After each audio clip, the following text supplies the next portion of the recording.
வணக்கம், இது நிலா கிச்சன். இன்றைக்கி நாம் ஒரு இன்ட்ரெஸ்டிங்கான ரெசிபி தான் பார்க்க போகிறோம். பிரியாணியில் ஒரு வெரைட்டி.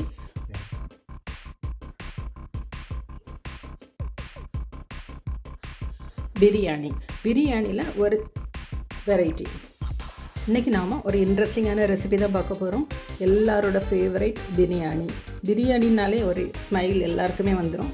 அது இன்றைக்கி ஒரு டேஸ்ட்டாக சிம்பிளான ஒரு மசாலாவில் ரொம்ப மசாலா எதுவுமே சேர்க்காமல் ஈஸியாக எப்படி ஒரு டேஸ்ட்டான பிரியாணி பண்ணலாம் அப்படிங்கிறத இப்போ பார்க்கலாம். அதுக்கு முன்னாடி எல்லாருமே நம்ம சேனலை சப்ஸ்கிரைப் பண்ணிவிடுங்க, லைக் பண்ணுங்கள், ஷேர் பண்ணுங்கள், கமெண்ட் பண்ணுங்கள். வாங்க வீடியோக்குள்ளே போகலாம். இதுக்கு சில்லி பவுடர் கிடையாது, தனியா பவுடர் கிடையாது. ரொம்ப ஒரு ஈஸியான, அதே டைமில் ரொம்ப டேஸ்டான ஒரு பிரியாணி, நாகர்கோவில் ஸ்டைல் பிரியாணி. இப்போ இது எப்படி பண்ணலாம் அப்படின்னு சொல்லிட்டு பார்ப்போமா. பேன் அடுப்பில் வச்சுடுங்க. நான் ஒரு குக்கர் வச்சுருக்கிறேன். கொஞ்சமாக எண்ணெய், ஒரு 2 டீஸ்பூன் அளவுக்கு எண்ணெய் விட்டுருக்கேன். 1 டீஸ்பூன் நெய். எண்ணெய் சூடானோடனே பட்டை, கிராம்பு, ஏலக்காய், அன்னாசிப்பூ பொரியவும் 2 கட் பண்ண வெங்காயம் கொஞ்சம் வதக்கட்டும்.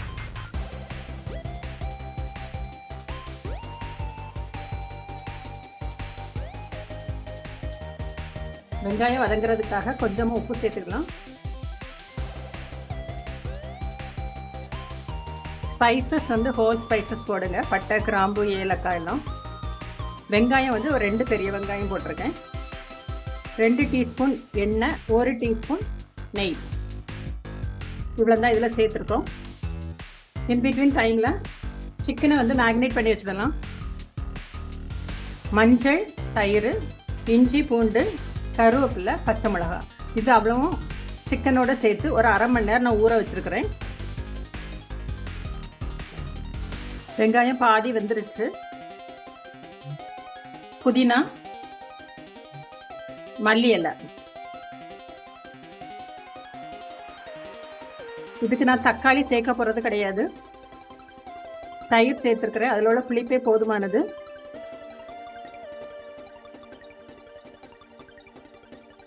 இதோட ஒரு 15 முந்திரி பருப்பு சேர்த்துருக்கிறேன்.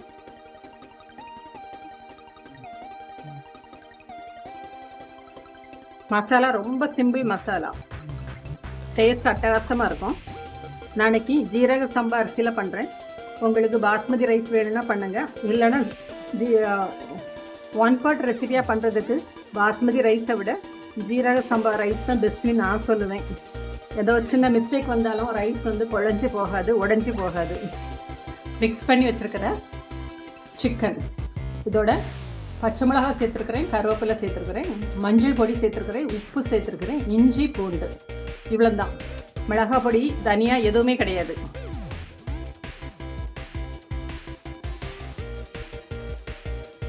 தயிரோடு அப்படியே சேர்த்துருங்க.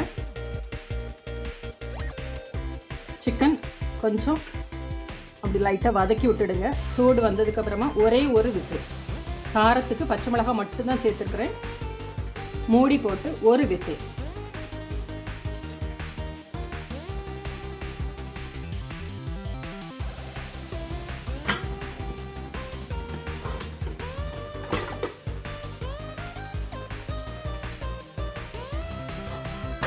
தயிரில் நம்ம ஊற வச்சதுனால ஒரு விசில்லே அந்த சிக்கன் எந்த அளவுக்கு வந்திருக்குன்னு பாருங்கள். ஒரு அரை மணி நேரம் இப்படி ஊற வச்சுருங்க. நல்லா சாஃப்டாக வந்துடும். மட்டன் இருந்தால் கூட 2 விசில் வச்சுடுங்க, போதும். இப்போ மறுபடியும் குக்கர் ஆன் பண்ணிவிடலாம்.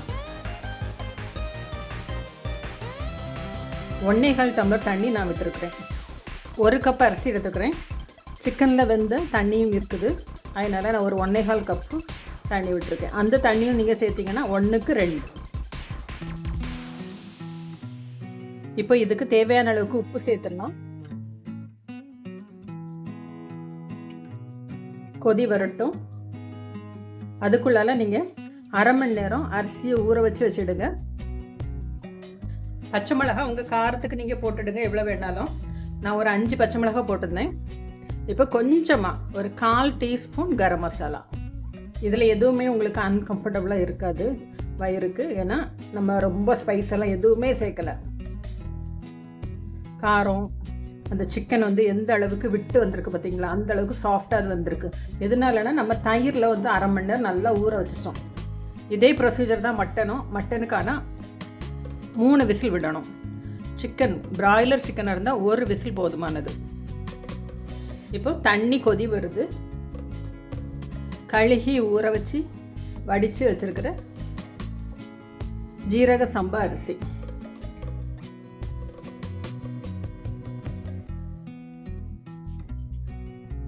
இஞ்சி பூண்டு எதுவுமே நம்ம தனியாக வறுக்கல. ஊற வைக்கச்சுலே, சிக்கனை மேக்னேட் பண்ண வைக்கச்சுலே இஞ்சி பூண்டு எல்லாமே சேர்த்துட்டோம். இப்போ நல்லா கலந்து விட்டுருங்க. எண்ணெய் 1 டீஸ்பூன், நெய்.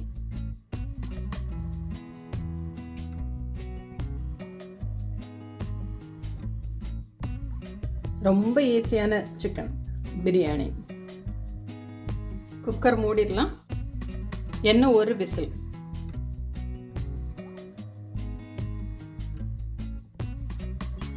அரிசி நம்ம 1/2 மணி நேரம் ஊற வச்சதுனால 1 விசில் போதுமானது. நம்மளோட பிரியாணி வந்து ரெடி ஆயிடுச்சு. இப்போ திறந்து பார்க்கலாம். ஸ்டீம் நல்லா இறங்குனதுக்கு அப்புறமா திறங்க.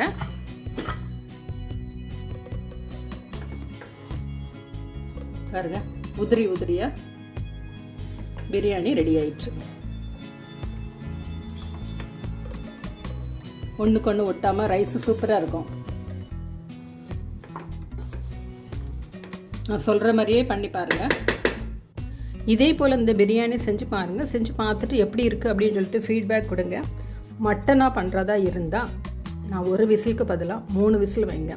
வேறு எந்த ஒரு வித்தியாசமும் கிடையாது. இதே மாதிரி நீங்களும் செஞ்சு பார்த்துட்டு சொல்லுங்கள்.